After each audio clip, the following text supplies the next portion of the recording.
ครับผลงานครับแต้มที่3ครับกับ CPS Thailand นะครับฟิชชิ่งนะครับกับเหยื่อจินดามณีครับเหยื่อจินดามณีนะครับเป็นไฮเกรดจินดามณีนะครับไฮเกรดของจินดามณีนะครับกับหางนะครับตัวนี้ก็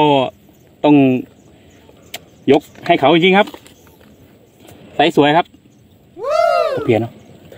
เพียนไซส์สวยนะครับโอเคครับขอบคุณมากครับ